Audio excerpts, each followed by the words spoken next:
Buenas noches a todos y bienvenidos. Es un honor para nosotros contar hoy con la presencia de uno de los mayores expertos mundiales en el estudio ciudadano de Oviedo y de la síndrome de Turín. Nuestro ponente de esta noche, don Alfonso Sánchez Hermosilla, licenciado en Medicina y Cirugía por la Universidad de Murcia y máster en Antropología Genética Forense por la Universidad de Granada.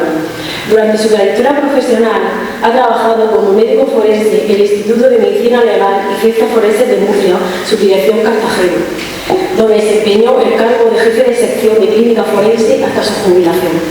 Actualmente es profesor de Medicina de Antropología Forense en la Universidad Católica San Antonio de Murcia y un reconocido investigador en el campo de la sismología. Es miembro de la Sociedad Española de Patología Forense y de la Sociedad Española de Paleopatología. Es director del ENCES, equipo de investigación del Centro Español de Sismología.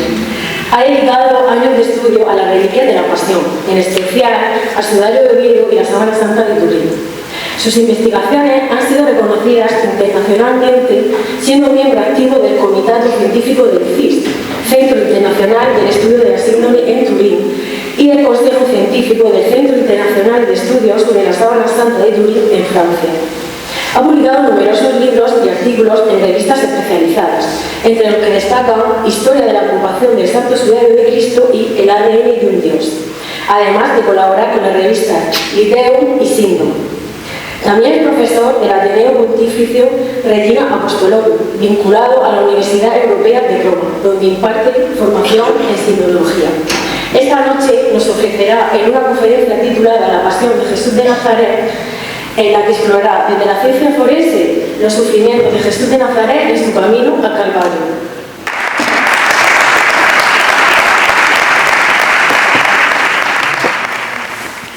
Buenas tardes. Buenas tardes, muchísimas gracias, ahora sí se oye. Muchas gracias por estar aquí, muchísimas gracias por invitarme de nuevo a estar entre ustedes y contarles pues algo de lo mucho que hemos ido aprendiendo con el paso de los años en el equipo que tengo el inmenso honor de dirigir. Esta noche vamos a ir desglosando desde el punto de vista forense todo lo que nos cuentan estos objetos, el sudario de Oviedo, la síndrome de Turín, sobre una tortura absolutamente cruel que le condujo a la muerte. Sobre esto no hay ninguna duda, hay evidencias absolutas tanto en síndrome como en sudario, y nos vamos a atrever a ir desglosando las causas de la muerte, porque causas hubo muchas y no todas influyeron en la misma medida, pero hubo muchas y decantarse por una, olvidándose de las demás, sería faltar a la evidencia científica. Para empezar, como a nadie se le escapa, tenemos un problema porque no tenemos un cadáver. Evidentemente, un forense donde se encuentra más cómodo es en su sala de autopsias, haciendo su autopsia tranquilamente y después emitiendo el informe correspondiente. Lo que ocurre es que en España las cosas, como en casi todo, son un poquito diferentes.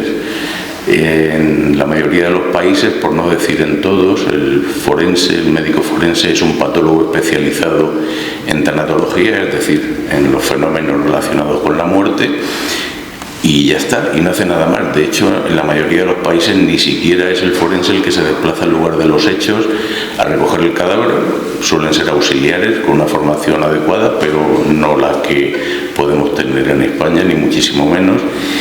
No sale de su sala de autopsia y tampoco está muy relacionado con el tema del laboratorio, simplemente toma las muestras correspondientes, las remite a su laboratorio de referencia, espera los resultados y hace su informe.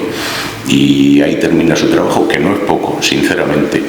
Pero en España es mucho más complejo porque, aparte de hacer eso, que lo hacemos, pues hacemos muchísimas más cosas. También trabajamos mano a mano con los cuerpos y fuerzas de seguridad del Estado, tenemos formación en criminalística, así que hacemos muchísimas más cosas. Nos desplazamos al lugar de los hechos, evaluamos el lugar de los hechos, tomamos muestras, vamos, al compás de la policía o de la Guardia Civil en todo momento. Y además también trabajamos con personas vivas. Seguro que alguno de ustedes ha necesitado que le vea un forense porque ha tenido un accidente de tráfico, ha sufrido una agresión y seguro que ese forense pues le habrá atendido con más o menos amabilidad, pero seguro que no le ha hecho una autopsia ni con anestesia ni sin anestesia, eso seguro. Así que hacemos muchas más cosas. Y además, lógicamente, estamos muy acostumbrados a trabajar con material textil que esté contaminado con fluidos biológicos, con sangre, con todo tipo de fluidos corporales. Así que trabajar con estos objetos para un médico forense español es rutinario. En cambio, es absolutamente excepcional el que lo haga un forense que no sea español. Pero seguimos con el problema de que no tenemos cadáver, o por lo menos yo de eso me quejaba hasta que hace unos años fui consciente de que no era del todo así. Efectivamente no tengo el cadáver original, pero resulta que el profesor Juan Manuel Miñarro, que vendrá la semana que viene si Dios quiere, y les contará otras cosas, otra perspectiva totalmente diferente a la mía, pero también complementaria e interesantísima. El profesor Juan Manuel Miñarro, se lo adelanto ya, no solo es probablemente el mejor escultor vivo y sin duda uno de los mejores de la historia de la humanidad, además es un eminentísimo antropólogo y un eminentísimo anatomista. Y me da vergüenza reconocerlo, pero sabe más anatomía que muchísimos médicos que conozco.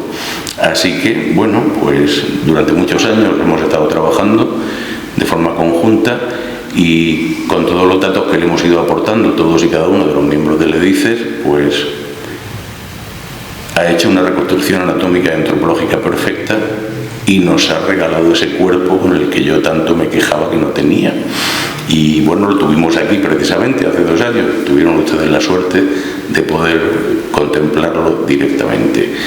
Primero nos hizo un crucificado, luego el yacente, luego ese rostro torturado, tal como pueden ver ahí, incluso fue más allá, retrocedió aún más en el tiempo y nos ofreció el rostro que más se parece al hombre de la síndrome. Y digo el que más se parece porque hemos sido todos testigos en los últimos meses de un verdadero diluvio de imágenes del rostro del hombre de la síndrome hechas por inteligencia artificial. Y la verdad es que me daba muchísima pena porque ninguna se parecía. Y la prueba de que la inteligencia artificial todavía no está preparada para hacer este tipo de cosas es que si comparamos cada una de las representaciones que hemos visto llover continuamente en redes sociales, ninguna se parecía. Vamos a ver si parte de los mismos datos. Las facciones tienen que ser necesariamente esas que les estoy enseñando, y si no es exactamente esas, está mal hecho, tan sencillo como eso. Y este es el crucificado de Córdoba, el primero de todos de una larga serie, después se ha hecho muchísimos más. Así que ya no me puedo quejar de que no tengo el cadáver porque lo tenía ahí, pero no me había dado cuenta. Bueno, pues ahí están todas las lesiones exactamente en el mismo lugar que corresponde, con la misma morfología, incluso algunas.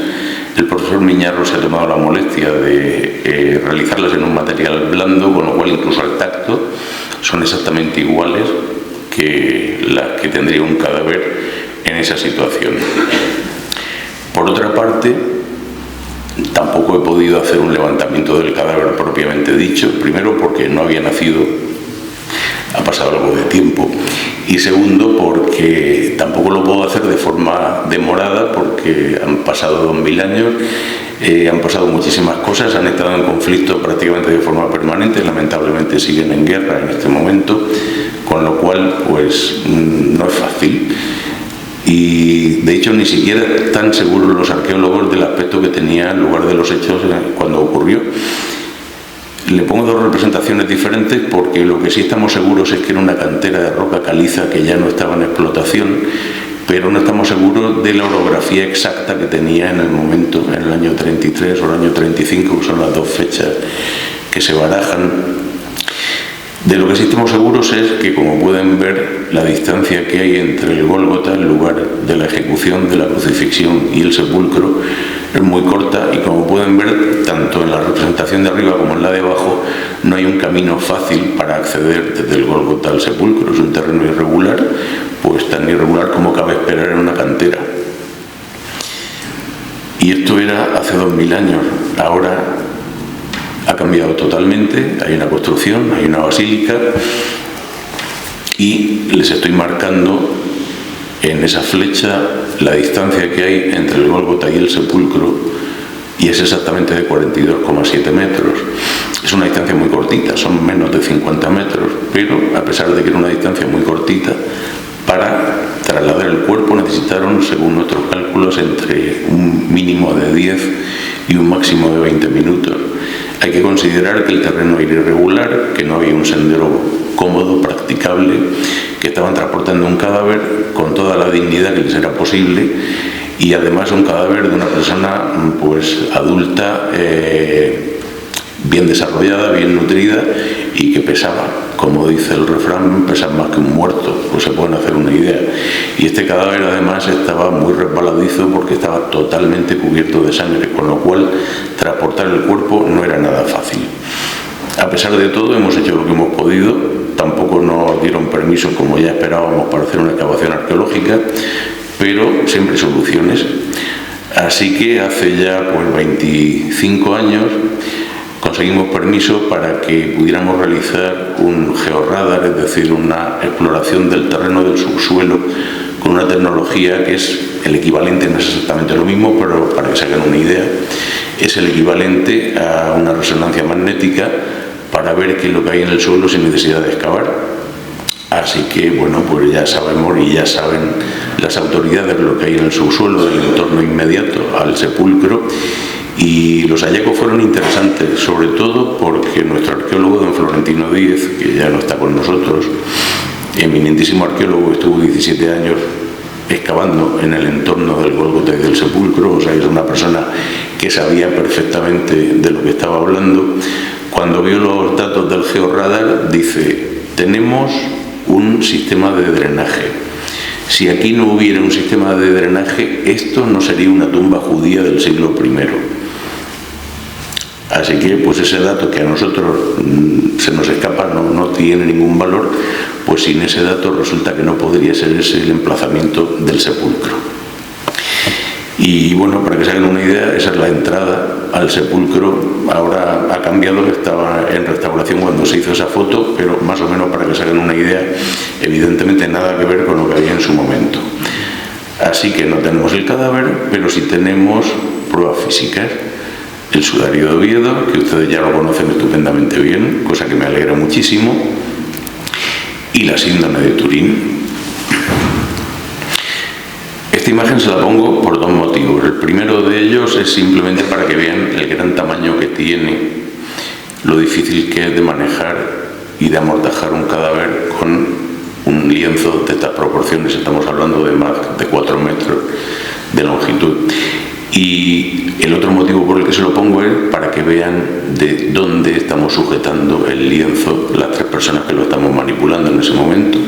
Lógicamente de los bordes es lo más razonable, primero por respeto a lo que tiene y en segundo lugar pues simplemente por comodidad, absolutamente motivos pragmáticos. Justo del borde de donde se han tomado las muestras para hacer la gran mayoría de los análisis que se han hecho con la síndrome de Turín, con lo cual al ser una zona muy manipulada y muy contaminada, pues los resultados no son totalmente fiables, lamentablemente, pero también yo comprendo que es muy difícil conseguir permiso para tomar muestras en la zona del centro donde hay sangre, donde hay tantísimas cosas. Y bueno, no se preocupen que este no es el original, es un facsímil que donó hace ya 3 años el arzobispado de Turín al arzobispado de Oviedo, pero como fue en plena pandemia, pues no pudo desplazarse nadie del arzobispado y en mi condición de asesor científico del Centro Internacional de Sismología de Turín, pues me pidieron que por favor fuera yo quien hiciese entrega de la copia, así que por ese motivo estoy yo ahí y no otra persona de más rancio abolengo. Así que repito, no tenemos el cadáver, pero sí tenemos pruebas, objetos con los que investigar, lo que nos permite hacer una investigación absolutamente científica y absolutamente forense.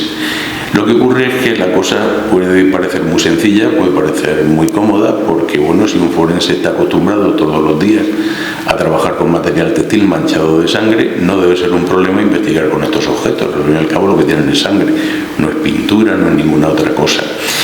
Pero pero sí hay un problema. Es una sangre antigua, está degradada, está contaminada, con lo cual los métodos habituales se quedan cortos.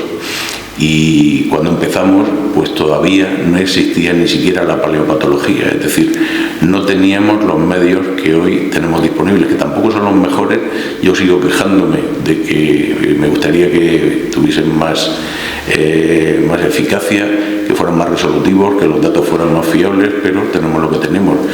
Y esto es ahora. Cuando empezamos no teníamos ni siquiera eso. Tuvimos que desarrollar nuestros propios métodos de investigación y tuvimos que desarrollar incluso nuestra propia tecnología, porque la que había no daba la talla, no era lo suficientemente sensible, no era lo suficientemente específica. Y ya vamos a ir entrando en detalle después de tan largo preámbulo. Vamos con los hallazgos médicos forenses que se han ido produciendo a lo largo de todos estos años, tanto en la síndrome de Turín como en el sudario de Oviedo. Ustedes ya se están acostumbrando, pero voy a insistir en atención a los que me escuchan por primera vez. Cuando diga síndrome me voy a referir a lo que ustedes conocen como sábana santa de Turín, y cuando diga sudario me voy a referir exclusivamente al sudario de Oviedo. Lo digo, insisto, porque lamentablemente hay muchísima confusión, incluso entre expertos. Hay quien habla del sudario de Turín. Bueno, pues es un poco confuso. Por eso nosotros en el EDICE desde hace muchísimo tiempo tomamos la determinación de diferenciar síndrome de sudario y no mezclar los conceptos, sobre todo para no confundirlos a ustedes. Empezando por la síndrome, ¿qué es lo que encontramos? Pues exactamente lo mismo que nos cuentan los evangelios, que ocurrió a propósito del personaje histórico de Jesús de Nazaret. Todos los estigmas de la pasión, marcas de flagelación, marcas compatibles con una coronación de espinas, marcas de clavos en las manos y en los pies y una herida en el costado compatible con la lanzada que nos cuenta Juan en su evangelio. Y grandísimas manchas de sangre por todas partes, y no solo de sangre, como veremos. Sobre todo en el sudario de Oviedo, que es donde se han desarrollado más investigaciones, y voy a romper una lanza en favor del equipo que dirijo. Prácticamente en todos los libros, en todos los artículos, se dice que la síndrome es el objeto más investigado del mundo. Bueno, pues no, sinceramente no. No podremos saber cuál es el más investigado, porque habría que establecer unos parámetros que no se han establecido ni se han aceptado de forma generalizada entre la comunidad científica, pero estoy seguro de que si hay un objeto que se ha investigado más, no es la síndrome de Turín, por una sencilla razón, porque nosotros con el sudario de Oviedo hemos hecho pruebas que no se han hecho con la síndrome, y no hay nada que se haya hecho con la síndrome que no se haya hecho con el sudario. Así que no puedo decir que el sudario de Oviedo sea el objeto más investigado del mundo, pero sí puedo decir que se ha investigado más y más profundamente que la síndrome de Turín. Y en el sudario no solo hemos encontrado sangre humana del grupo AB, igual que en la síndrome, sino que además hemos encontrado otros fluidos corporales, concretamente líquido de edema pulmonar y también líquido pleural y probablemente líquido pericárdico. Digo probablemente porque la composición química es la misma y la morfología es la misma, con lo cual ahora mismo no tenemos medios para diferenciarlos.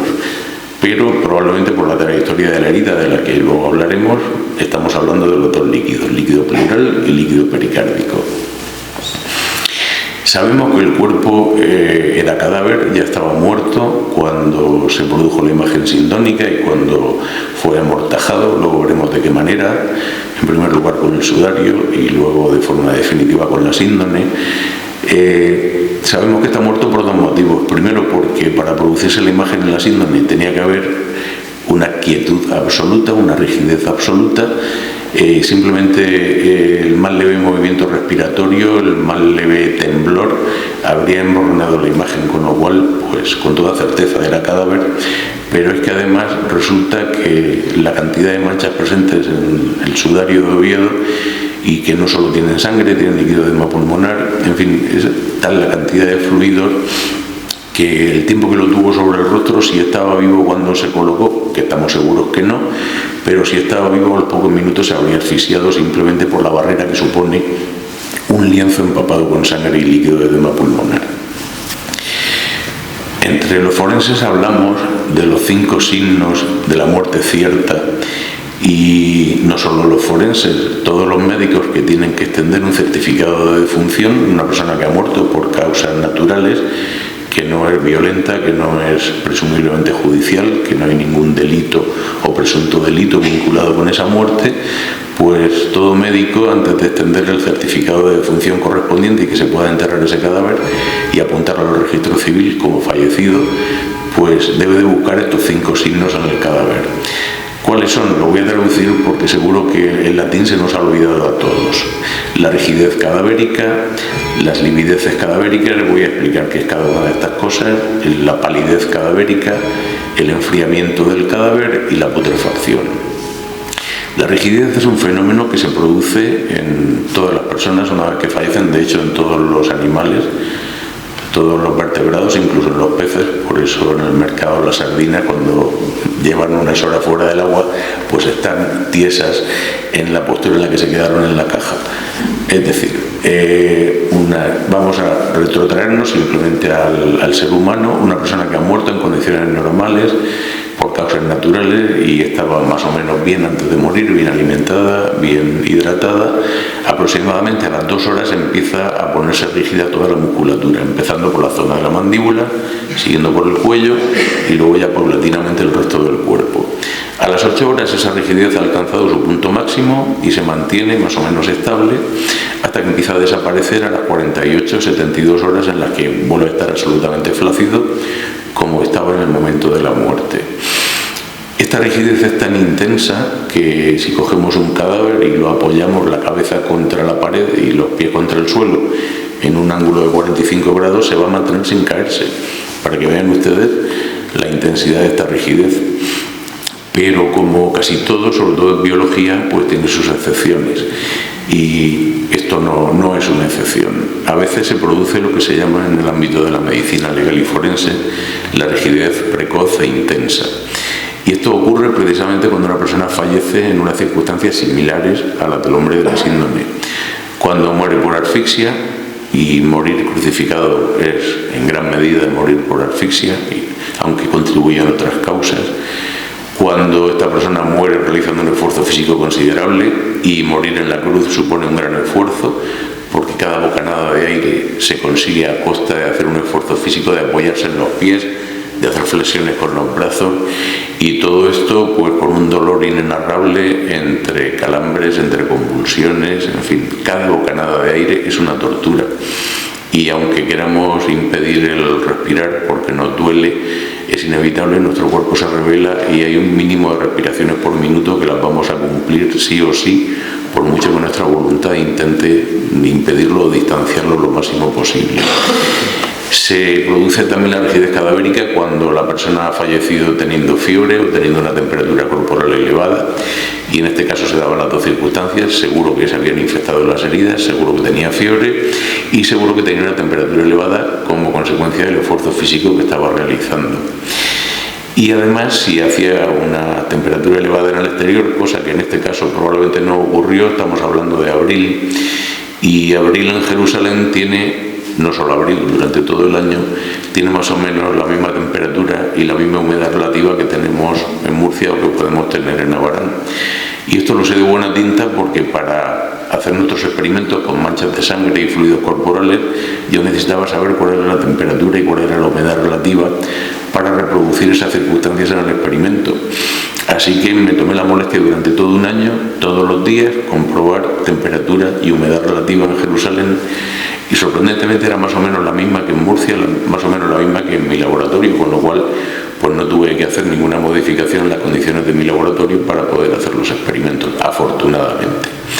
Por eso sé que en abril no hizo calor, salvo que hubiera una ola inusual de calor en ese momento, que no suele ser lo normal. Una vez hablado de la rigidez cadavérica, vamos a hablar de las livideces. Las personas mayores, cuando se velaban los cadáveres en las casas y no en los tanatorios como se hace ahora, pues a lo mejor se acuerdan de que los fallecidos se suelen poner de un color un poco violáceo, morado, incluso a veces en las zonas que están en declive, las que están en contacto con la cama o las que están en contacto con el ataúd. Esto se produce porque aunque no hay latido cardíaco, sí que hay una pequeña circulación dentro del cadáver, primero por la expansión de los gases dentro del torrente circulatorio y segundo por efecto de la gravedad. Así que la sangre, los glóbulos rojos se van depositando por efecto de la gravedad, van cayendo hacia abajo y se van depositando en las zonas en las que estaban pues más cerca del plano de sustentación. Si la persona está tumbada boca arriba, pues será en la zona de la nuca, la espalda, los hombros, las nalgas, las pantorrillas y los talones. Aunque en este caso concreto, al morir en la cruz y estar unas 2 horas aproximadamente muerto en la cruz, seguramente donde se empezó a formar este fenómeno, la lividecer, fue en las piernas, precisamente en la posición que estaba más baja.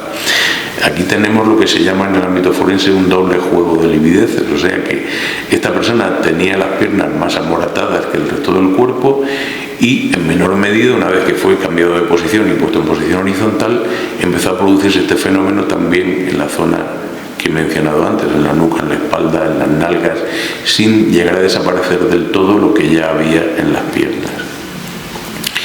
El tercer fenómeno es la palidez cadavérica. Todos sabemos que los cadáveres, precisamente en el momento en que no hay latido cardíaco, pues palidecen. Y bueno, esto me lleva a comentar que, por favor, cuando lean ustedes un artículo, sean críticos. Y aunque sea a favor, aunque suene bien, aunque parece que ese señor habla muy bien y que sabe de lo que está hablando, pues que sean ustedes críticos, porque a veces, lamentablemente, los divulgadores y los investigadores se dejan llevar un poco por la pasión. Yo no digo que mientan deliberadamente, que seguramente alguno lo habrá, pero se dejan llevar un poquito, se vienen arriba y manifiestan cosas que no deben de decir. Por ejemplo, hay publicado por ahí en algún sitio, no voy a dar pistas por caridad,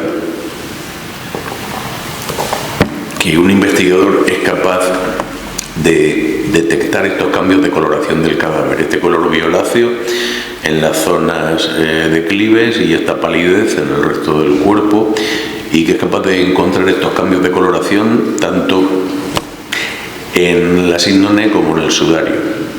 Y bueno, voy a contar un chiste. A lo mejor yo, con la limitación que tengo por el hecho de ser hombre, como todo el mundo sabe, está científicamente demostrado que los varones solo somos capaces de ver 7 colores con 3 tonos, claro, oscuro y mediano.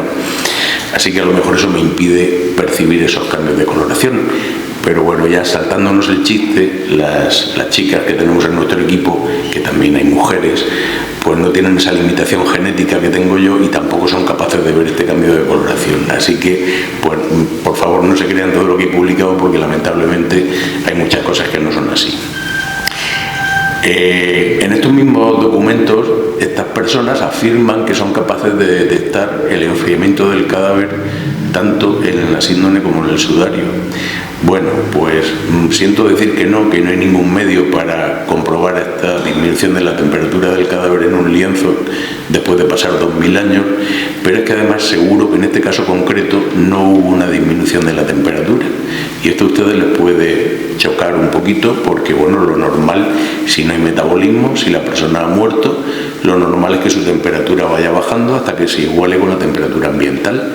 Y esto es lo que nos va a ocurrir a todos, o a casi todos. Esto es lo normal, pero nuevamente hay excepciones. Y la excepción se llama hipertermia paradójica del cadáver.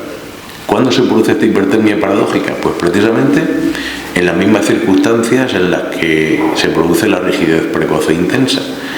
Cuando una persona muere por asfixia, cuando muere realizando un ejercicio físico intenso, cuando la temperatura corporal ya era elevada en el momento de la muerte, pues después de morir, aunque el individuo como tal no existe, su corazón ha dejado de latir, su cerebro ha dejado de tener actividad, pero aún hay un metabolismo residual, hay células en su cuerpo que están vivas y que están intentando mantenerse como pueden. De hecho, algunas células, sobre todo los fibroblastos, son capaces de mantenerse vivos y activos hasta 3 días después de la muerte. Así que no todo está muerto en un cadáver, hay todavía vida residual. Por lo tanto, cuando una persona muere en estas circunstancias, su temperatura aumenta, y aumenta hasta niveles que se van a sorprender. Como todos saben, los termómetros clínicos, los que todos tenemos en casa para ver si el niño tiene fiebre, marca hasta 42 y no va más allá. Porque más allá de 42 grados una persona muere por hipertermia. Bueno, pues sorprendentemente un cadáver que ha fallecido en estas circunstancias, su temperatura puede llegar a los 45 grados. Con lo cual, pues no solo no baja, sino que sube después de la muerte e incluso se puede mantener durante horas. Así que tarda más en enfriarse un cuerpo de una persona que ha fallecido en estas circunstancias que si ha fallecido de otro modo. Y finalmente, el último signo de muerte cierta es la putrefacción. Y sabemos que no hay signos de putrefacción, aparte porque no son evidentes, y en un material textil, en cuanto hay putrefacción, aunque sea unas pocas horas, unos pocos días, hay signos muy evidentes y lamentablemente los forenses estamos muy acostumbrados a identificarlos y a trabajar con este material, pero además, con los medios que tenemos ahora, se puede buscar lo que se llaman los marcadores químicos de la putrefacción. Sobre todo dos moléculas que se conservan muy bien, a pesar de que pase muchísimo tiempo, putrescina y cadaverina, y no son detectables, por lo menos en el sudario. En la síndone creo que no se ha hecho, no lo sé con certeza. Así que, de todos los signos de la muerte cierta, los únicos que sí son evidentes en la síndone y en el sudario son la rigidez cadavérica, la lividez no, este cambio violáceo, el enfriamiento tampoco, porque se produjo lo contrario, la palidez tampoco y la putrefacción tampoco. Así que solo hablaremos de rigidez cadavérica. Sabíamos por los evangelios que si estamos hablando de Jesús de Nazaret íbamos a encontrar aloe y mirra. Bueno, pues hemos buscado estas sustancias y efectivamente están ahí. Hemos encontrado aloe y hemos encontrado estoraque, que es una variedad de mirra y que ya conocían y utilizaban en esta zona de Oriente Medio incluso 1000 años antes, puesto que está descrito en el Antiguo Testamento, con lo cual pues no era una sorpresa que de todas las mirras disponibles en el mercado en aquella época fuese estoraque la que encontramos. Pero además los evangelios hablan de otros aromas, de otros perfumes, sin especificar cuáles. Nuestra bióloga, doña Marcia Boy, tenía la hipótesis de que muchos de los pólenes que se habían identificado en el pasado, en la síndone y en el sudario, se habían identificado de forma errónea, y ella creía que se había amortajado el cuerpo de Jesús de Nazaret exactamente con los mismos aromas con los que se amortajaban los reyes en Oriente Medio en el siglo I de nuestra era.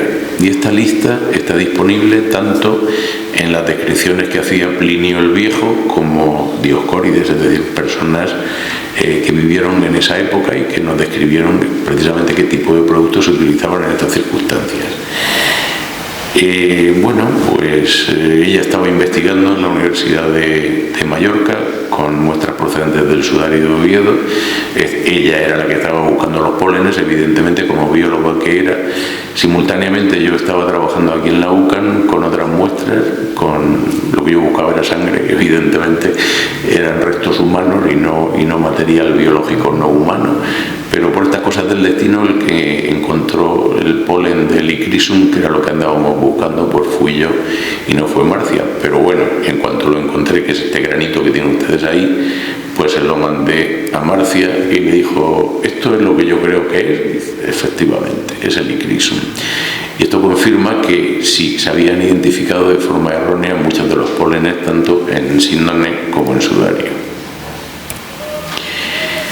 Vamos a empezar con los signos de la pasión, repito, evidentes tanto en la síndone como en el sudario. Sorprendentemente los encontramos todos. Empezamos por la corona de espinas. Esto que ven ustedes efectivamente es un cardo, no les ha engañado su percepción, es un cardo muy especial, se llama Gundelia thunderforti y es un cardo que crece en el ámbito de Jerusalén y que su polen es el que se había identificado erróneamente con el Licrisum que les he mencionado anteriormente. Simplemente su morfología es muy parecida, el tamaño también, pero como decía Marcia, los judíos, aunque es un pueblo que tiene unas costumbres muy extrañas, que nos suenan a nosotros como muy distintas, nos sorprenden, bueno, pues ni siquiera un judío entierra a sus seres queridos poniéndole un ramillete de cardos borriqueros, le ponen flores exactamente igual que nosotros. Así que, bueno, pues no es Gundelia thunderforti, es el Licrisum. Con respecto a la corona de espinas, no podemos saber con qué ramas se pudieron hacer, no estamos seguros. Hemos hecho experimentos con todo lo que hemos encontrado disponible y, bueno, uno de nuestros candidatos número 1 es esta planta que tienen ustedes aquí, el Sisyphus, emparentado con nuestro ginjolero. Aquí le llamamos azofaifo, por cierto, por si a alguien le suena. Y si se fijan ustedes, la próxima vez que vean un ginjolero, no es exactamente igual, pero son parientes muy próximos. La próxima vez que vean un ginjolero, fíjense en las espinas y verán que tienen un tamaño considerable, más de aproximadamente a partir de 2,5 centímetros, pero si se fijan en la base de cada espina, hay otra más pequeñita que tiene forma de gancho, que crece en un ángulo de 90 grados, ahí lo tienen, no sé si lo verán bien desde el final, seguro que no, pero bueno, tendrán que confiar en mi palabra. Pues estas espinas pequeñitas tienen muchísima importancia porque no son capaces de lesionar la piel, no tienen ni la forma, ni el tamaño, ni la solidez necesaria para lesionar la piel, pero resultan fundamentales a la hora de tejer una corona de espinas porque se traban unas con otras y hacen una corona muy resistente y se mantiene la forma estupendamente, mientras que con otras ramas, con acacia, evidentemente como buen murciano, aunque nacido en Cartagena, utilicé ramas de limonero borde, que ustedes sí saben lo que es, en otros sitios no. Bueno, pues con esas otras ramas, aparte de que me pinchaba muchísimo más, era mucho más incómodo, la corona no se mantenía. En cuanto la estabas terminando por un lado, se deshacía por otro. Si la ponías, en cuanto tocabas un poco, se desarmaba. En fin, seguramente también en mi poca o ninguna habilidad como cestero, trenzando estas ramas de material vegetal, pero bueno, en cambio con el Sisyphus se trenzaban estupendamente bien y las coronas aguantaban y hacíamos pruebas, le dábamos golpes, como cuentan los evangelios que hicieron con Jesús de Nazaret. Así que, bueno, pues no decimos que la corona estuviese hecha con Sisyphus, pero es el candidato número 1 de todas las que conocemos. Ahí tienen ustedes, en la imagen que tienen a su izquierda, tienen la foto la tomé yo personalmente en Galilea en el año 2013, hace ya 12 años, y al fondo tienen un Sisyphus, un azofaifo, y en primer plano tienen un cardo, una gundelia. Los dos candidatos, según los expertos, pero yo me decanto con el Sisyphus y excluyo totalmente la gundelia. No por nada tiene unas espinas tremendas, pero no son lo bastante sólidas, lo bastante resistentes como para producir heridas del tipo que produjeron las manchas de sangre que podemos ver tanto en la síndrome como en el sudario. A nadie se le escapa que una pequeña herida en la cabeza, en el cuello, en el cuero cabelludo, en la cara, aunque sea pequeñita, sangra muchísimo. Y tal vez a ustedes les haya sorprendido, el motivo se lo voy a contar esta noche. El cerebro humano es el órgano que más necesidades tiene en cuanto a nutrientes y en cuanto a oxígeno, aunque no lo utilicemos. Consume el 20% de todos los nutrientes que estamos movilizando continuamente con el torrente circulatorio, de toda la glucosa, de todas las vitaminas y de todo el oxígeno. ¿Qué quiere decir? Que es una zona con muchos vasos sanguíneos en mayor número y en mayor diámetro. Es decir, una pequeña herida en esta zona, eso sí lo sabemos por experiencia, sangra mucho más que en cualquier otro sitio. Y esto se lo digo porque simplemente en las heridas ocasionadas por la corona de espinas, seguro que le habían llenado totalmente de sangre el cuero cabelludo, el pelo, la cara, el cuello, los hombros. De aquí para arriba, imagínenselo totalmente cubierto de sangre y no estamos exagerando.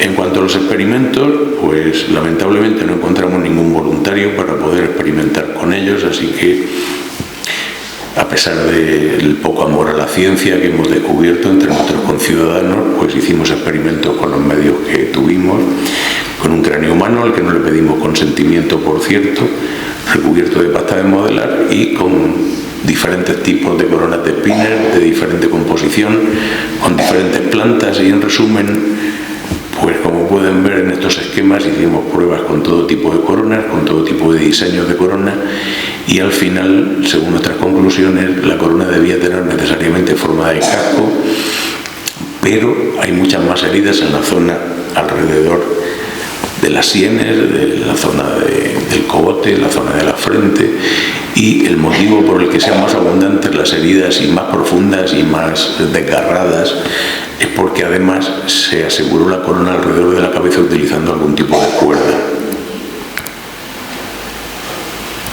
Esa es una de las muchas coronas que utilizamos y esa es la forma que pudo tener, y aunque esta imagen debo decir que no se ajusta a lo que nosotros pensamos en estos momentos, porque probablemente la corona de espinas la llevó muy poquito tiempo. No podemos saber cuánto tiempo, pero sí podemos saber que con la corona puesta no pudo pasar todo lo que nos cuentan los evangelios que pasó a continuación, porque cada vez que vestíamos y desvestíamos también usamos maniquíes, no solo el cráneo humano. Cada vez que vestíamos y desvestíamos el maniquí se caía la corona. Cada vez que le dábamos un balazo, a pesar de atarlo firmemente con una cuerda, se caía la corona. Durante el traslado desde donde estaba siendo interrogado hasta donde fue ejecutado, si llevó la corona de espinas se le habría caído en varias ocasiones, y en la cruz, si lo hubiera tenido puesta, pues se habría rozado en la zona sobre todo occipital, en la zona de la nuca, y tendría unas heridas tremendas, unos desgarros impresionantes, y las manchas de sangre serían muchísimo más grandes. El que se hubiera caído la corona, pues tampoco sería un problema, porque se le pone otra vez y punto.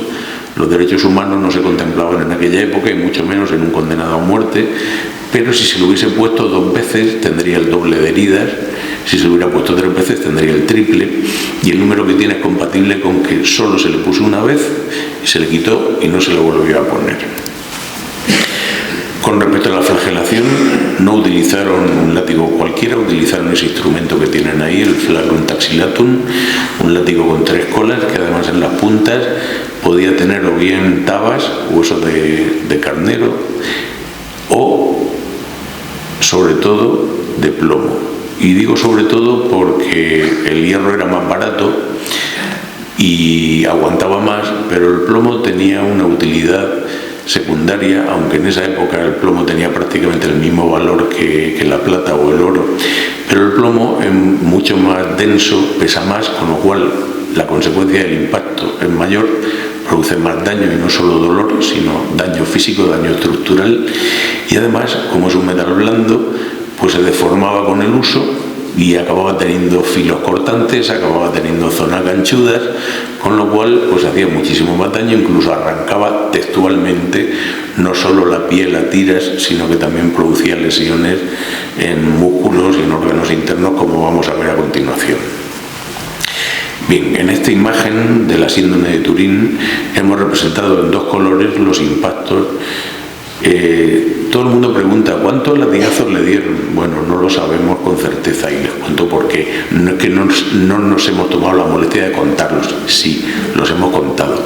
Lo que pasa es que no podemos descartar que algunos de los impactos no hicieron una herida, y si no hicieron una herida, pues no lo vemos en la síndrome, no sabemos si hay lesiones contusas no sangrantes, y además cabe la posibilidad de que cayeran 2 golpes en el mismo sitio.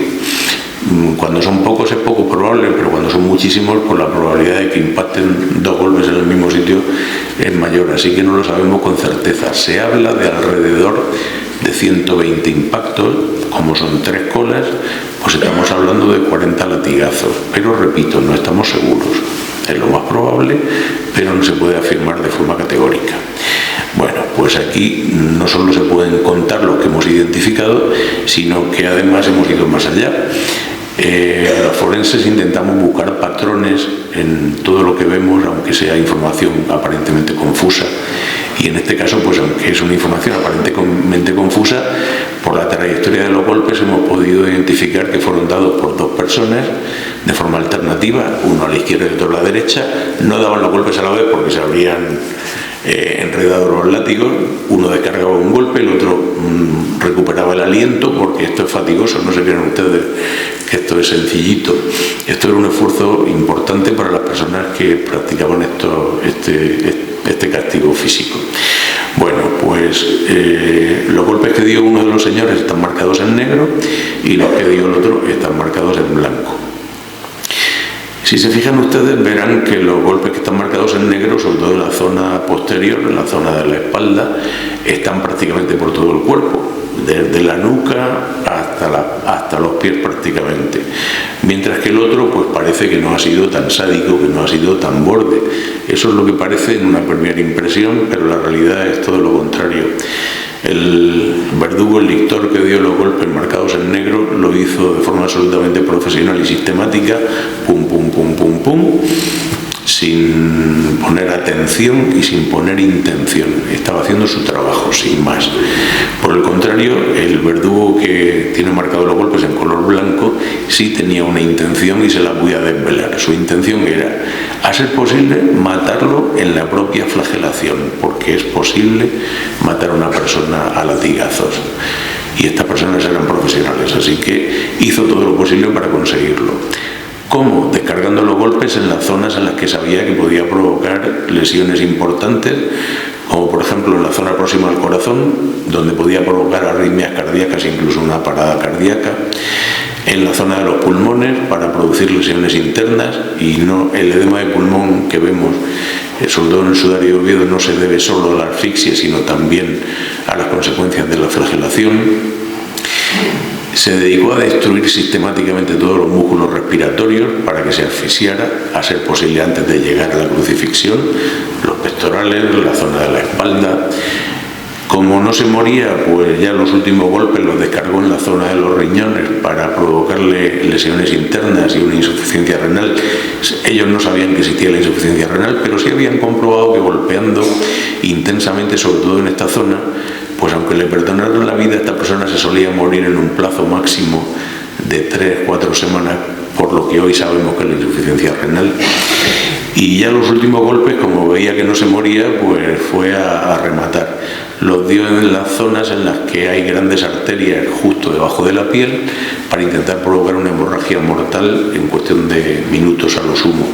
¿Dónde? Pues en la zona de la ingle, donde no quieren los toreros que los toros les corneen, y el último golpe en la zona posterior de la rodilla, en el hueco popliteo, para intentar lesionar la arteria poplitea con la misma intención, desangrarlo y que terminara todo cuanto antes. En esta escultura de Miñarro tienen ustedes representados los impactos, sobre todo en la zona posterior, que es donde más hay, pero no está la sangre. Aunque ustedes piensen que hay mucha sangre, no, es solo la sangre de las heridas. La realidad es que estaba todo, absolutamente todo, lleno de sangre. Y no solo el cuerpo, sino también los látigos, los cuerpos de los verdugos, el suelo, todo el entorno en un radio de 2-3 metros alrededor de la persona que estaba siendo flagelada, estaba absolutamente salpicado de sangre. Y esto nos lleva a otro detalle. Casi todos los investigadores consideraban que la postura del condenado cuando fue flagelado es esta que tienen ustedes aquí, y para eso se basan en dos cosas. Primero, la reliquia de la columna que se conserva, que tiene más o menos esta altura, y la imagen que tienen ustedes a su izquierda, que son los regueros de sangre que, como pueden ver, pues corren un poco en todas direcciones. Y si esta persona hubiese recibido teóricamente los latigazos en otra posición, pues la sangre no habría corrido de forma aleatoria en todas direcciones, entrecruzándose y adoptando este patrón que pueden ver ustedes aquí. Y esto era lo que estaban todos de acuerdo, hasta que llegamos nosotros y dijimos que no, que lo sentimos mucho, pero que estaban equivocados, que seguro que estaba colgado en posición vertical, con los brazos por encima de la cabeza y totalmente desnudo, puesto que tiene impactos en la zona de los glúteos. Y necesariamente tuvo que estar en esta posición porque solo en esta posición pudo recibir los impactos en todas las zonas en las que hay marcas, en la síndrome de Turín y también en el sudario de Oviedo. Lo que ocurre es que una vez que terminaron, esta persona, si no estaba inconsciente, era absolutamente incapaz de mantenerse de pie, ni siquiera sentado. Seguro que estuvo unos minutos tumbado boca abajo, y estas heridas seguían sangrando de forma abundante, de forma profusa, con lo cual los últimos regueros de sangre cubrieron a los primeros, y los que se han marcado en la síndrome pues eran los que estaban más frescos, la sangre más reciente, más fresca. Así que por eso estamos absolutamente seguros de que fue de otra forma. No solo nosotros hemos tenido el problema de no encontrar voluntarios para hacer experimentos, con la flagelación tampoco hemos encontrado voluntarios, pero el doctor Zugibe tampoco encontró voluntarios. Él hizo experimentos con cadáveres, pero no es del todo aplicable. Simplemente un cadáver, aunque no se lo crean, aunque es carne muerta, un cadáver es más resistente a los golpes que una persona viva, sorprendentemente. Así que sus descubrimientos no son del todo aplicables. Sí sabemos que un látigo de estas características, que hemos hecho una reproducción para poder experimentar con él, una no varias. Un látigo de estas características, aunque las bolitas, los taxilos, en el caso que nos ocupa, las hemos hecho de acero simplemente para que duren más, porque las de plomo se rompían con facilidad y le damos un mal uso, la verdad, lo maltratamos mucho.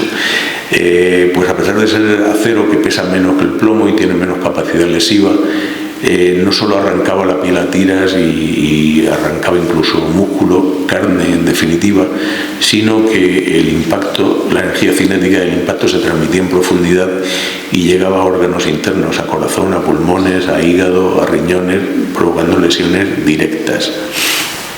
Al fin y al cabo, el agua, y en un 70% somos agua, transmite muy bien las vibraciones y transmite muy bien la presión. Así que la flagelación no solo fue un castigo físico para infligir dolor y debilitarlo, sino que fue un castigo absolutamente terrible.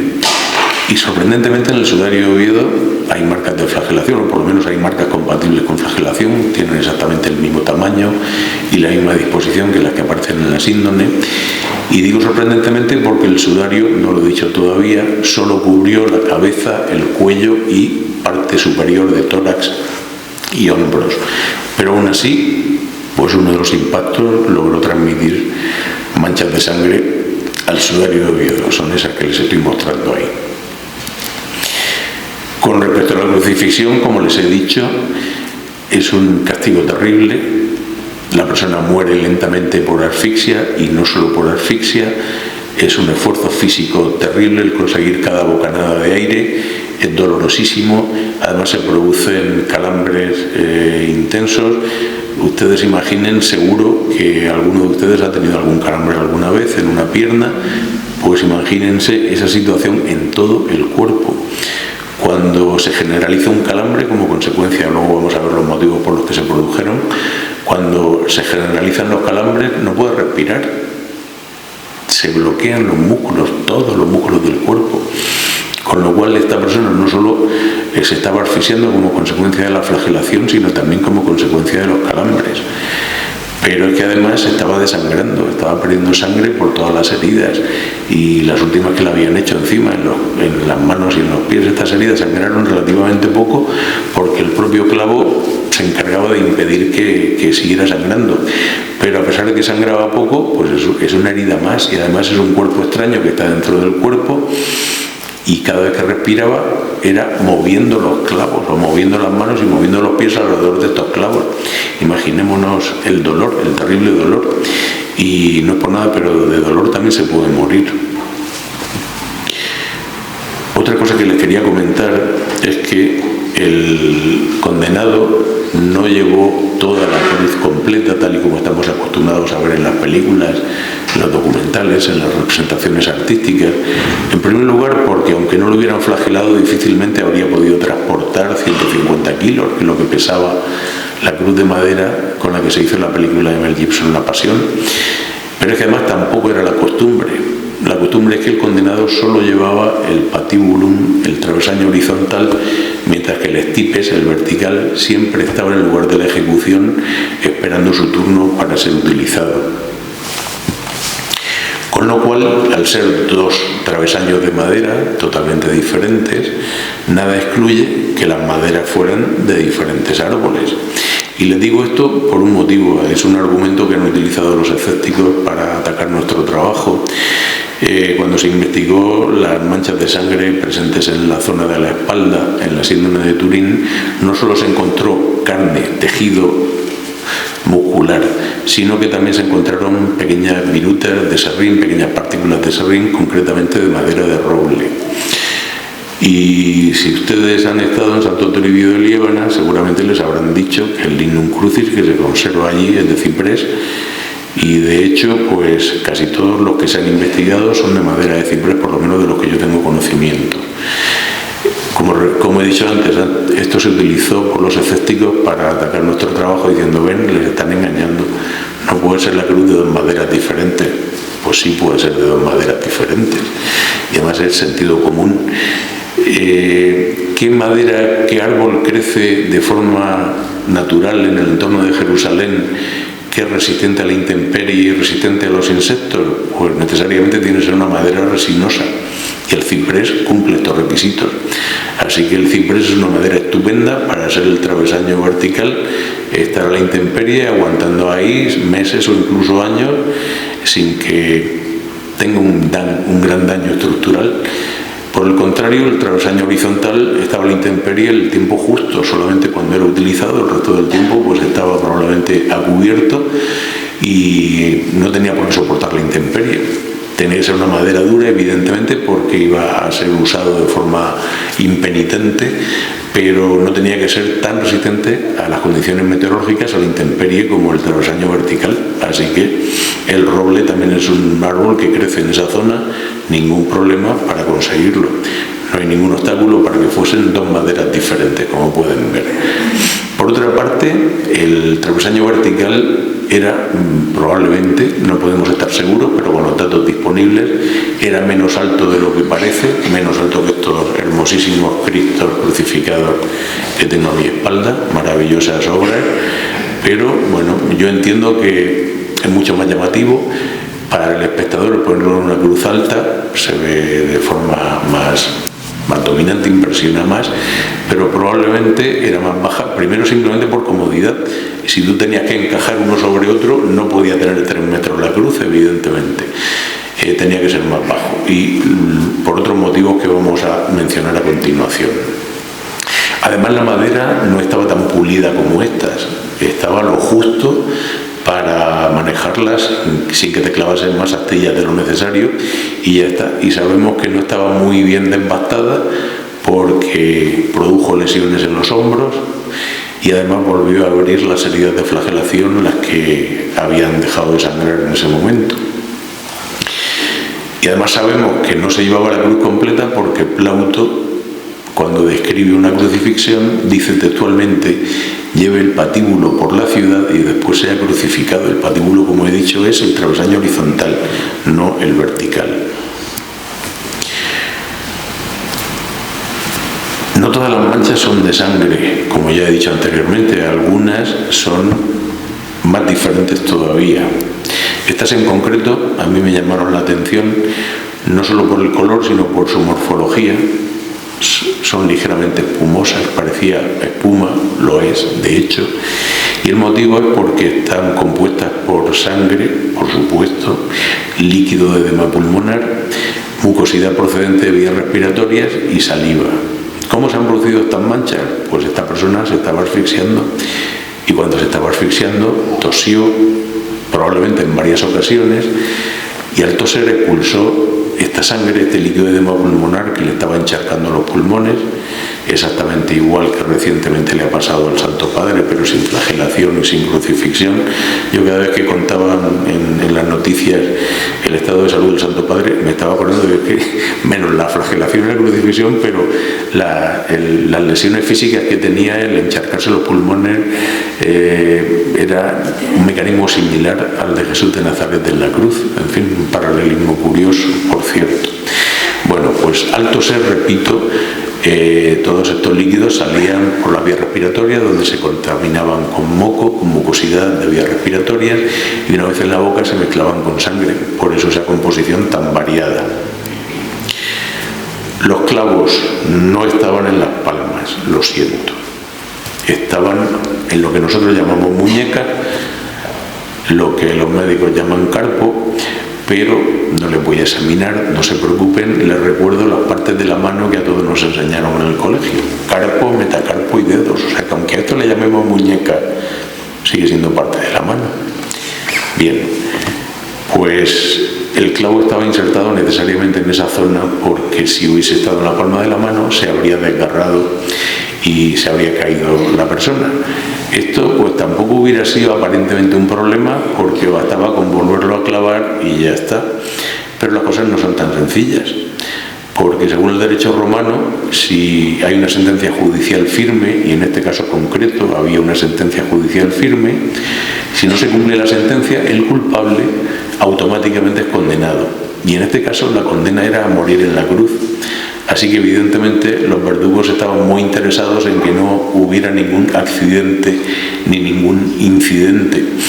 Así que los clavos los pusieron donde había que ponerlos, en el carpo, en la muñeca. Y esto me lleva a otro detalle. Probablemente el clavarlo fue mucho más sencillo de lo que nos pueda parecer, porque con toda certeza los orificios estaban pretaladrados. El reciclaje no es un invento del siglo XXI. Los antepasados lo hacían muchísimo antes y muchísimo mejor que nosotros.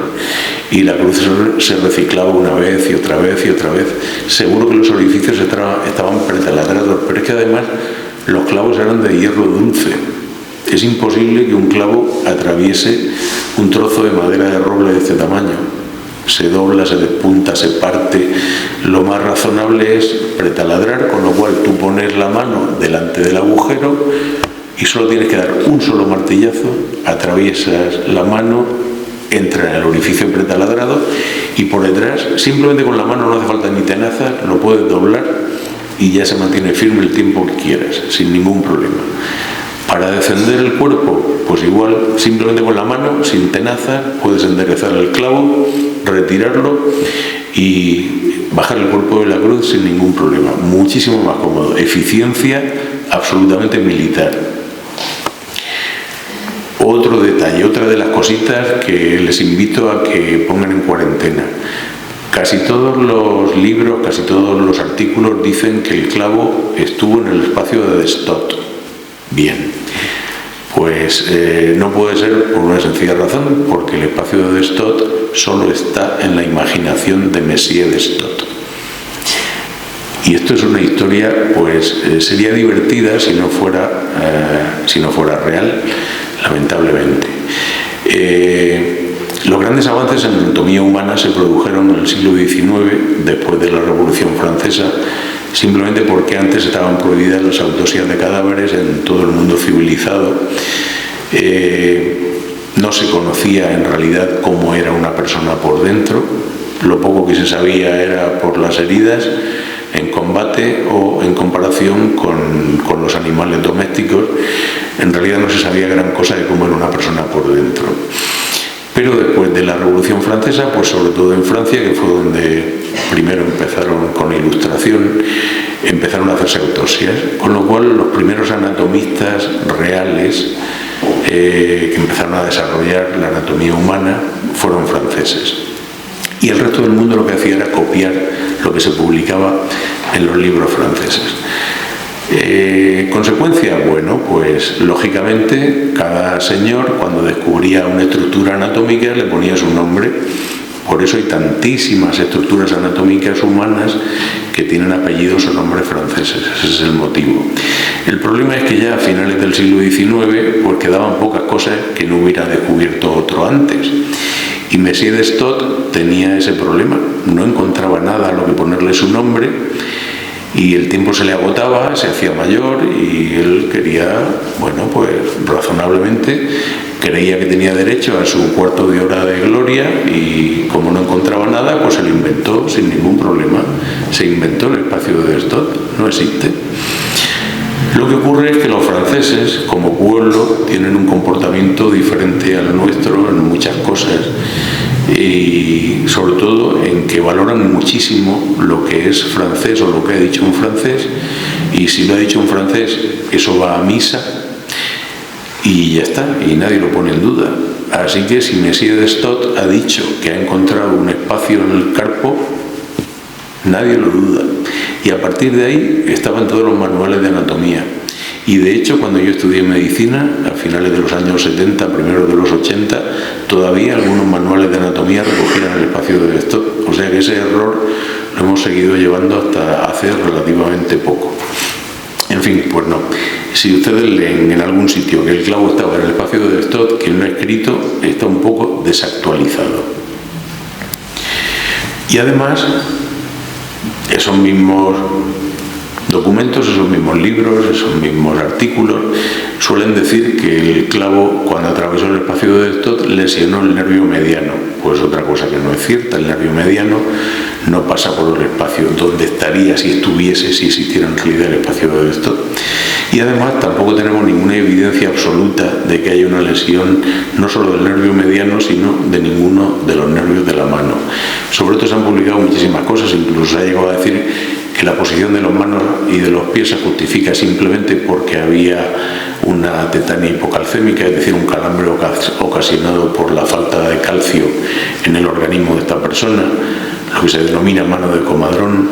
Pero esto no es cierto por la sencilla razón de que cuando se produce una tetania hipocalcémica, claro, en el comadrón sí, porque el motivo es simplemente la presión que tiene la muñeca cuando está explorando durante el parto. Pero cuando una persona tiene una tetania hipocalcémica es por una bajada de calcio en todos sus líquidos corporales, y este espasmo, este calambre se produce en todo su cuerpo, incluida la cara. Y la cara del hombre de la síndrome lo que expresa precisamente es serenidad, tranquilidad, no el dolor, el sufrimiento, la asfixia que se produce durante este espasmo. Así que no. Otra cosa que se ha hablado es que podía tener una lesión en el nervio cubital. Cuando se produce una lesión del nervio cubital, estos dos dedos se flexionan y queda lo que se denomina mano de predicador, que tan abundante es en la imaginería religiosa. Pero en el caso del hombre de la síndrome no tenemos ninguna evidencia de ninguna parálisis de ningún tipo, ni del nervio cubital, ni del radial, ni del mediano. No hay ninguna evidencia. No queremos decir que no haya lesiones en los nervios, simplemente después de producirse la muerte los músculos se relajan, luego vuelven a contraerse, como he dicho, con la rigidez cadavérica, pero primero se relajan, con lo cual si había una parálisis ha desaparecido. No lo podremos saber nunca. Nos concentramos en la lanzada.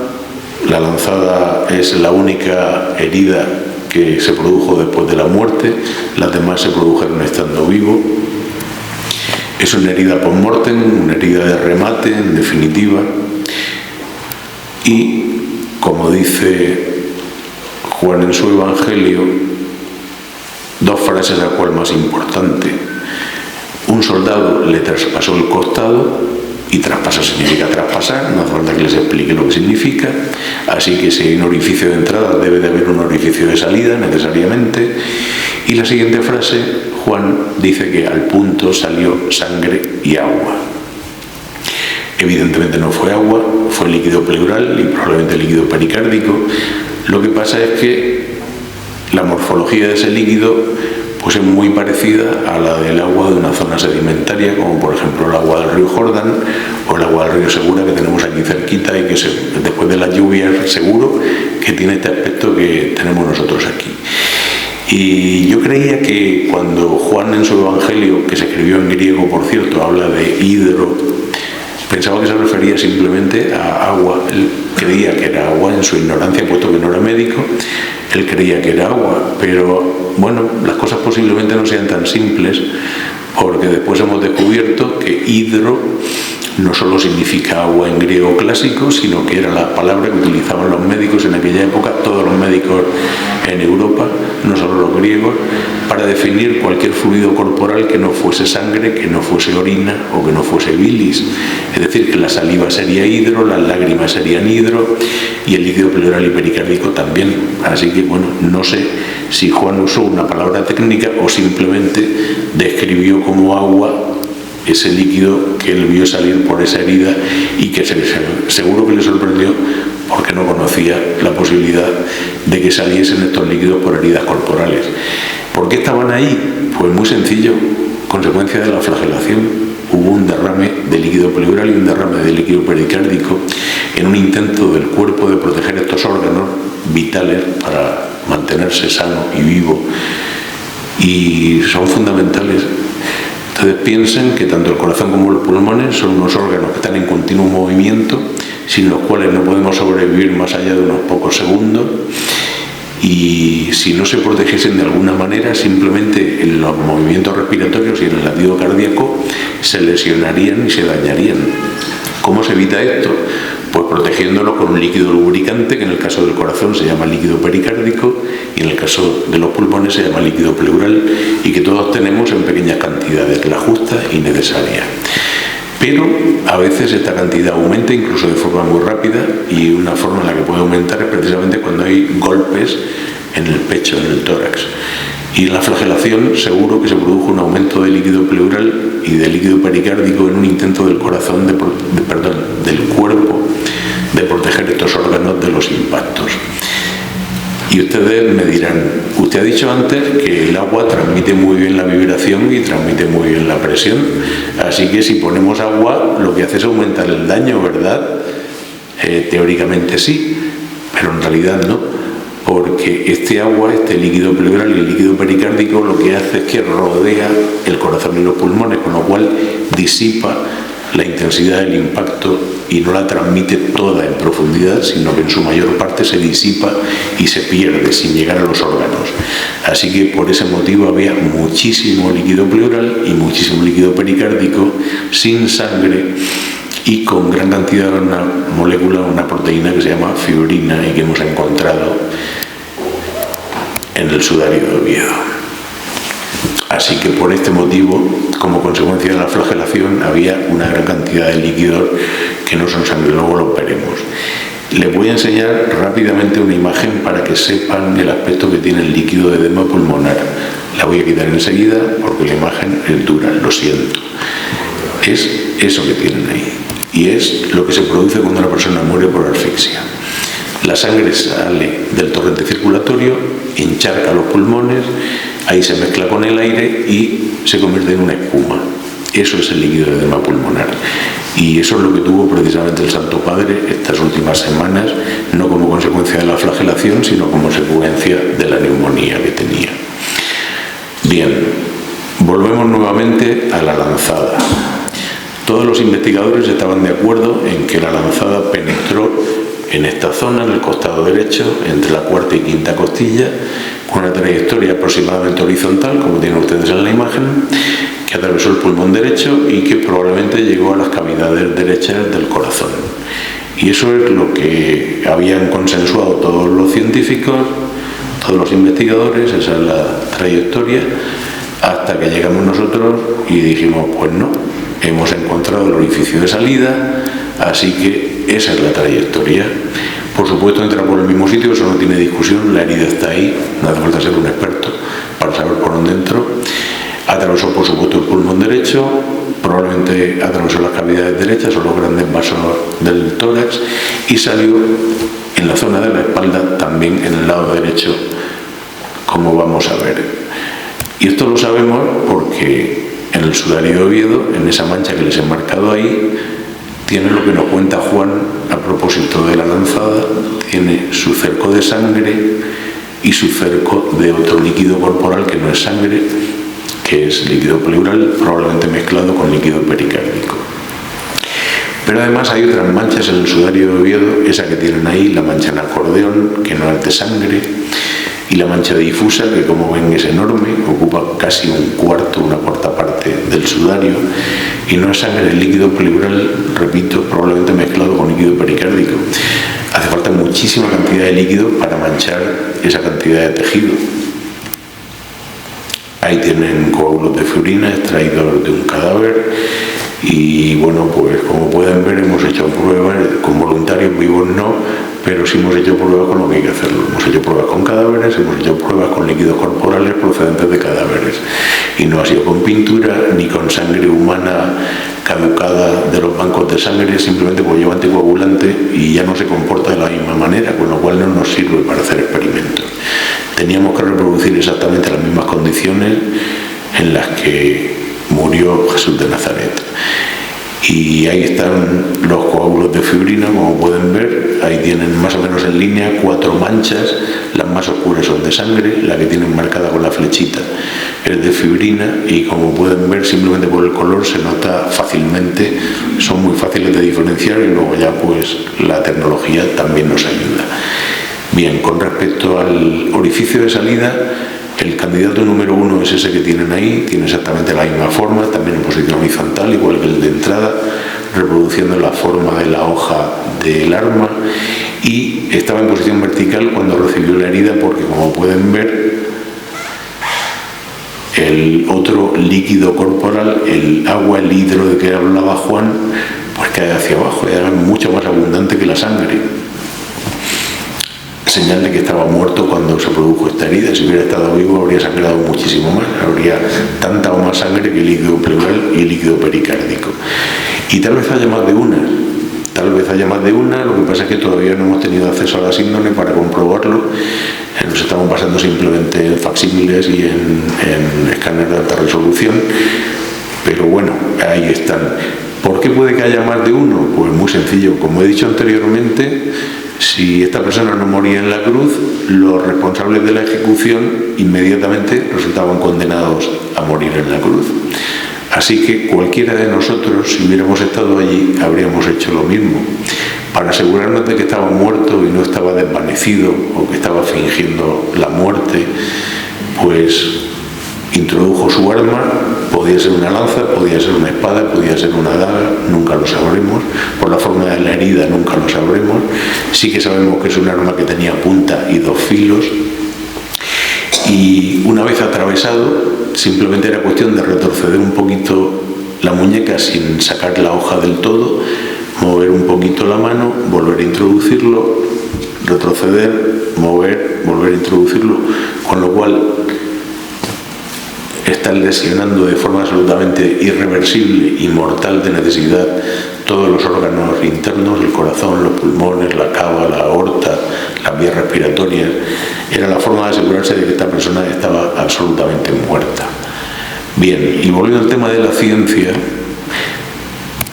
les recuerdo otro concepto que nos intentaron transmitir en el colegio, probablemente con poco éxito, pero se lo voy a recordar. Si conocemos 2 puntos de una recta, sabemos exactamente su posición respecto a los 3 ejes del espacio en todo momento. Así que una vez que conocemos el orificio de entrada y el de salida, sabemos cuáles son los ejes. Por eso también sabemos que la cruz no podía ser muy alta porque la trayectoria es casi horizontal. Así que la cruz no podía ser muy alta, no solo por el motivo que he dicho antes, porque era desmontable, sino por la trayectoria de la lanzada. La pregunta del millón: ¿se utilizó 1 o 2 clavos en los pies? Pues no lo sabemos, lo siento. No lo sabemos. Seguro que el pie que quedó por encima del otro tuvo un solo clavo, pero no sabemos si el que quedó debajo se había clavado. Probablemente no, probablemente, como he dicho antes, el orificio estaba pretaladrado y solo fue un clavo atravesando ambos pies, pero no estamos seguros. Lo que sí sabemos es que se utilizó este trocito de madera que tienen ustedes ahí, el subpedaneum, que por cierto uno de los crucificados lo tiene y el otro no. Y es lógico que estuviera ahí simplemente porque era más cómodo para el condenado, se podía apoyar mejor y podía respirar mejor. Pero no nos engañemos, esto no lo hacían por caridad, no lo hacían buscando la comodidad del condenado, sino que lo hacían esperando todo lo contrario, para que aguantase más tiempo y fuese un escarmiento para el público que estaba allí contemplando la ejecución. Así que no fue por caridad, sino todo lo contrario. De lo que sí estamos seguros es que no le fracturaron las piernas. Y estamos seguros porque la tibia es un hueso que está justo debajo de la piel, y cuando se produce una fractura de tibia por un golpe contundente con una maza, la piel se desgarra como consecuencia de las heridas producidas desde dentro por los propios fragmentos de hueso, y no aparecen en la síndrome lesiones de este tipo ni manchas de este tipo. Así que por eso estamos seguros de que no le fracturaron las piernas. El clavo, de todas las posiciones posibles, y hay muchas, pues se insertó entre el segundo y el tercer metatarsiano. Aquí no hay ningún problema porque no estaba clavado boca abajo, con lo cual al estar apoyado no hay ningún problema, no se desgarraba y aguantaba perfectamente. Como hemos dicho, no todas las manchas son de sangre y algunas pues son una sorpresa. Esas que les estoy marcando están en la zona de las nalgas, en la zona posterior, donde un color mucho más oscuro, más achocolatado y también con un borde de otro líquido que no es sangre, que entraría en la calificación de hidro que utilizaban los médicos antiguos, y que ya les adelanto que, aunque tenemos que comprobarlo directamente analizando la síndrome en su momento, probablemente se trata de residuos fecales y probablemente de orina. Esta persona durante su agonía pues perdió esfínteres, que como se denomina en el ámbito de la medicina, y se hizo pues sus cositas encima. Y esto pues la verdad es que al principio cuando lo descubrimos me impactó un poco, pero después pensé, no, si es que tiene que estar aquí. Como se dice, perfecto Dios y perfecto hombre. Así que era hombre a todos los efectos y su cuerpo experimentaba pues lo que experimentaría cualquier otro. Ahí tienen esas manchas aumentadas en detalle. Con respecto a los pies, pues como pueden ver ustedes, no podemos saber si había un clavo o dos. Hay tanta sangre que es difícil saberlo. Lo que sí vemos es marcas de dedos, sobre todo en la huella que está a su derecha, se ven perfectamente las improntas de los dedos de una de las personas que estuvo manipulando el cuerpo. Y si se fijan, parece que el pie derecho es más corto que el izquierdo, más pequeño que el izquierdo, y esto durante mucho tiempo pues llevó al error de considerar que Jesús de Nazaret tenía este defecto anatómico, y de hecho aquí tienen ustedes esta moneda del siglo III en la que aparece el pie derecho más pequeñito, atrófico, para representar esta circunstancia. E incluso a fecha de hoy las cruces ortodoxas tienen inclinado el subpedáneum para representar precisamente esta circunstancia. Pero no es así, simplemente al tener un pie clavado sobre otro, lo único que vemos son las manchas de sangre, no la imagen del resto del pie. Y ahora ya vamos a entrar en todas y cada una de las causas que pudieron contribuir a causar la muerte a Jesús de Nazaret. Se han hablado de muchas, de la asfixia, del shock, de las infecciones, de los trastornos hidroelectrolíticos, es decir, la pérdida de agua corporal y de sales corporales, las lesiones traumáticas en órganos vitales, como ya hemos comentado, y también lesiones no traumáticas como consecuencia de este metabolismo alterado por todo lo que estaba pasando. Vamos a empezar por las causas que sí que estuvieron presentes, pero que fueron poco determinantes a la hora de ocasionar la muerte. Tuvieron su pequeña influencia, no lo discutimos, pero no fue relevante. Una de ellas, el sudor de sangre, la hematohidrosis. Esto simplemente supuso una pequeña pérdida de líquidos corporales, pero en ningún momento participó en los mecanismos que desencadenaron la muerte. El estrés y la ansiedad es indudable que estaban ahí y que por supuesto colaboraron. Esa tormenta hormonal, sobre todo de adrenalina y de catecolamina, epinefrina y norepinefrina, pues ya estaban de alguna manera debilitando el organismo para, pues al principio lo que hacen las hormonas del estrés es aumentar la resistencia, pero durante mucho tiempo lo que hacen es debilitar. O sea que lo que al principio ayuda, al final perjudica.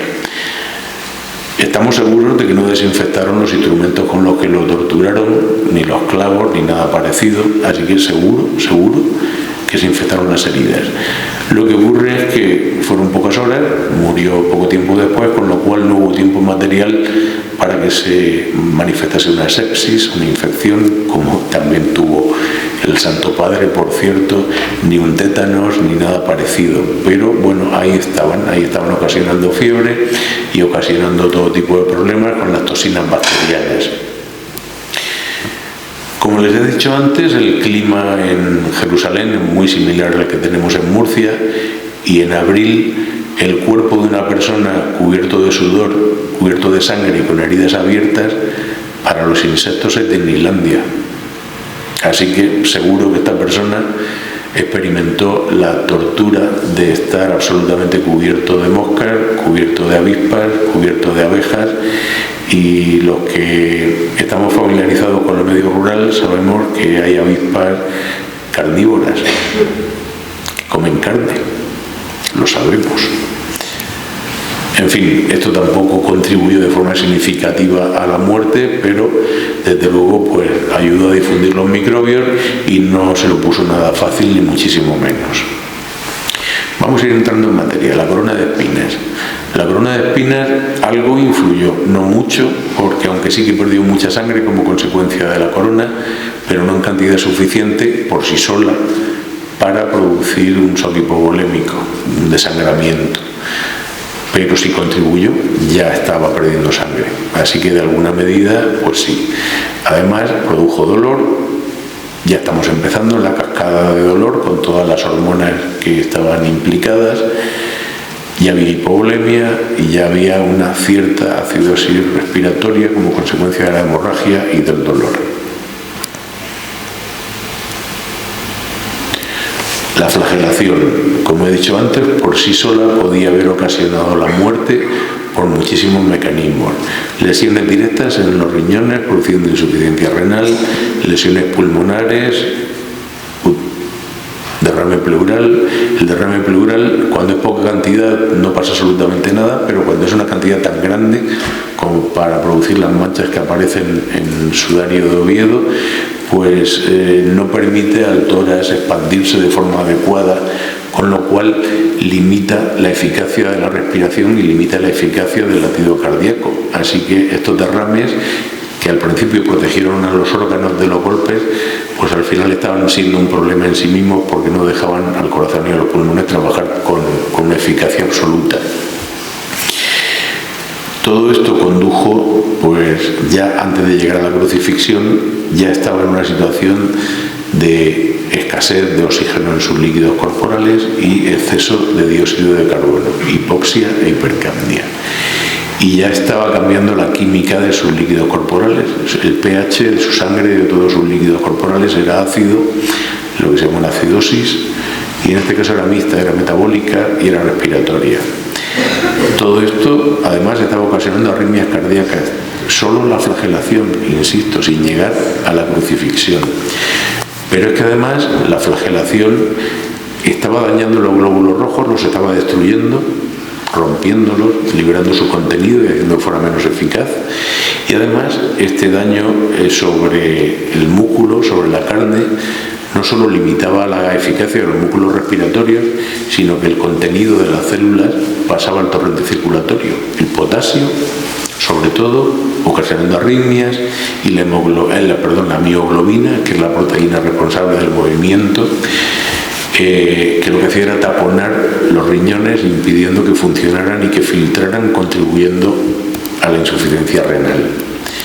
A todo esto debemos sumar la captura y el maltrato físico del que los evangelios nos hablan someramente, pero bueno, sabemos que recibió un rapisma, un golpe sobre el rostro. En realidad lleva muchísimos más, todo el rostro está cubierto de golpes, la corona de espinas, en fin, ya nos podemos imaginar que, como he dicho antes, los derechos humanos no se contemplaron y esta persona pues recibió un maltrato físico importante, ocasionando todo tipo de problemas en su organismo. Y ya para rematar la crucifixión, si todo lo que les he contado antes era poco, pues encima la crucifixión, con todo lo que conlleva, con la asfixia, con los calambres, con el dolor, con la postura incómoda. Hagan ustedes el experimento simplemente de poner las manos por encima de la cabeza, a ver cuánto tiempo aguantan. Solo eso. Ya empezarán a comprobar lo terrible que puede ser. Por supuesto, al tener poco oxígeno en su sangre, mucho dióxido de carbono, poca sangre en su torrente circulatorio, demasiado potasio, el corazón estaba bajo mínimos. Seguro que tenía una insuficiencia cardíaca, que estaba faltándole al corazón todos los nutrientes que necesita, que estaba en hipoxia, así que probablemente, pues yo no digo un infarto, pero sí estaba en una situación de angina de pecho, de angor pectoris. Todos los mecanismos que he contado antes, por diferentes causas, llevan a la insuficiencia cardíaca, todos y cada uno de ellos. Así que el final estaba cantado. La deshidratación, el exceso de potasio, la falta de calcio, la cetoacidosis, la acidosis láctica, la insuficiencia renal, todo esto conducía de forma absolutamente inevitable a la muerte. La única herida que no ocasionó la muerte, porque ya estaba muerto, no por otro motivo, es la lanzada, que es una herida post-mortem y por lo tanto es simplemente un golpe de gracia, no es la causa de la muerte. Así que ya vamos terminando. Si yo fuera el forense que tuviera que extender el certificado de defunción con las causas de la muerte de Jesús de Nazaret, basándonos en los hallazgos que encontramos en Síndrome de Turín y Sudario de Oviedo, yo habría puesto como causa inmediata, es decir, la última de todas, la que lo remata, la insuficiencia de la función cardíaca y de la función respiratoria. La causa fundamental es la asfixia, es decir, que empieza de verdad a ocasionar la muerte, no los mecanismos previos, no lo que predispone el terreno, sino lo que de verdad empieza a matarlo. Es esta asfixia por todos estos motivos que he comentado antes, en los que influye la flagelación y la crucifixión. Y luego están las causas intermedias, todas las demás que de alguna manera han contribuido en mayor o menor medida: el shock, el dolor, la pérdida de líquidos corporales, la falta de riego sanguíneo dentro del corazón, las arritmias cardíacas, todas estas circunstancias. Así que, de forma resumida, la causa de la muerte fue una asfixia postural en el contexto de un shock traumático e hipovolémico con rhabdomiolisis, que es la lesión de los músculos, y una insuficiencia multiorgánica, es decir, todos los órganos fracasaron uno detrás de otro. Y no quiero irme sin contarles un detalle que para mí es muy importante y que sorprendentemente ningún otro forense se había dado cuenta de este detalle antes. Cuando los forenses, sobre todo los españoles, estamos ante la víctima de un delito violento, buscamos lo que se llaman lesiones de lucha y defensa. Cuando una persona está siendo atacada, si puede se defiende y si no, pues por lo menos lucha, se debate e intenta huir o minimizar las consecuencias de los golpes que le puedan caer. Bueno, pues en el caso del hombre de la síndrome no se defendió, no tiene las típicas lesiones de lucha, no tiene marcas en los nudillos de haber dado puñetazos, no tiene marcas en los antebrazos de haber evitado los bastonazos, los recibió todos sobre su cabeza, sobre su cara. No hizo absolutamente nada por esquivar los golpes que le estaban dando, todos son golpes certeros, así que este hombre aguantó con humildad, con serenidad, el castigo que le estaban propinando sin hacer absolutamente nada para no solo impedirlo, sino minimizar las consecuencias. Lo que les he contado es un pequeño resumen de lo que hemos ido descubriendo a lo largo de 35 años de investigación. Pero no solo es un resumen, es que nosotros tampoco lo sabemos todo. Tanto la síndrome de Turín como el Sudario de Oviedo aún tienen muchas más cosas que contarnos. Lo que pasa es que pues, no las hemos descubierto todavía. A veces porque no hemos tenido tiempo, a veces porque no hemos tenido los medios y otras veces porque somos humanos y por lo tanto imperfectos y se nos escapan cosas que están ahí, como por ejemplo esas probables heces que han estado ahí siempre y no las habíamos visto. Así que seguimos investigando, utilizando métodos no invasivos y no destructivos, y seguiremos ahí contra viento y marea, a pesar de no tener voluntarios para hacer experimentos, seguiremos ahí mientras podamos. Y por la parte que me toca, muchísimas gracias por su atención. Si hay alguna pregunta y estamos a tiempo y sé la respuesta, con mucho gusto la responderé. Muchísimas gracias por su atención.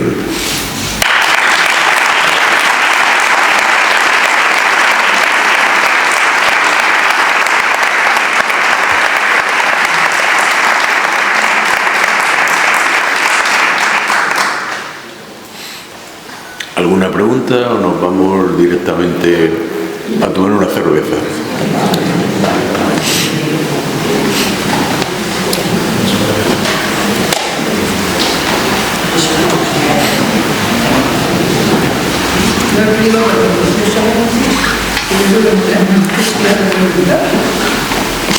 Muchas gracias, señora. Bueno, en cualquier caso, como últimamente estoy casi más tiempo en Abarán que en mi casa, si me ven por la calle no duden en preguntarme si tienen alguna duda, que yo con mucho gusto les responderé. No tiene que ser aquí y ahora. Sigo a su disposición sin ningún problema. Muchas gracias a ustedes. Bueno, muchas gracias por estar aquí todos. Don Alfonso, siempre un gusto escucharle y en contra de lo que se decía, sí sabía lo que hacía con él. Muchísimas gracias. Sabemos la pasión de Dios, lo malo que llega a ser el ser humano y bueno, muchísimas gracias. Y como tenemos que darte algo, pues te vamos a dar nuestro sellico que se encontró con mucho cuidado. A síndrome de Turín, no sudario, a síndrome de Turín, y Pedro menos más que puedo decir todas estas palabras con todos estos nombres. Muchísimas gracias. Y ya bueno, vamos a aprovechar. Don Felipe dice que no, pero a nosotros nos gusta que estamos en una iglesia que tiene algún párroco hablando, y vamos a aprovechar que tenemos aquí al arcipreste para que Manuel cierre la charla. Atrás más normal. Ven aquí.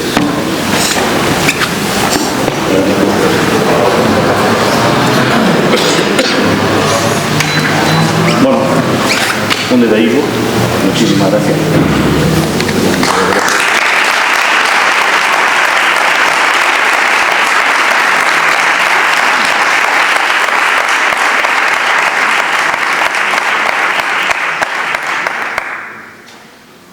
Vamos a ver todo.